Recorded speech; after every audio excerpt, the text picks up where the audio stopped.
I got a text from a friend of mine who has an iPhone, and I have an iPhone, and I wasn't able to share it with anyone else. I couldn't forward it from their text, and I couldn't forward it from my photo album. So I was unable to share it at all.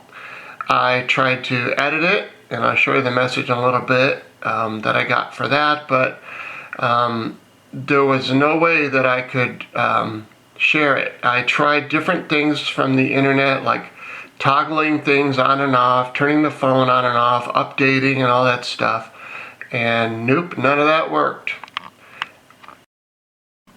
So just in case you think it's because of the length of the video or some setting that you can do to change the quality of the video from the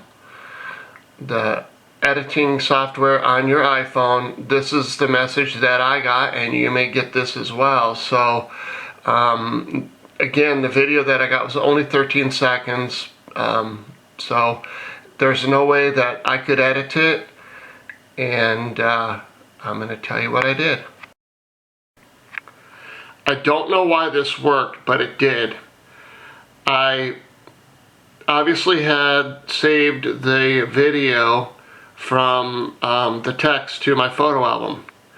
And what I did was open the email that I have on board my iPhone and attached the video from my photo album to the email and sent it to myself so that the email would come back up on my phone.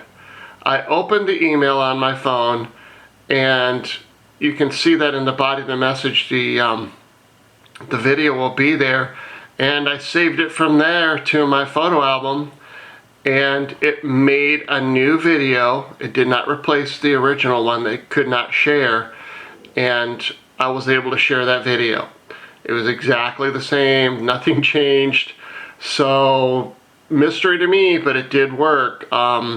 So just to reiterate, what I did was I saved it from my email to my photo albums. It made a brand new video, and so if you wanted to delete the one that you could not share just to keep things clear in your photo albums, that wouldn't be a bad idea. But so I got this video, and I was able to forward it and share it, and it worked. So I hope this helps you, and if you run into a brick wall with trying to figure this out the way I did, hopefully this will give you a chance to share a video that may not be supported by your iPhone.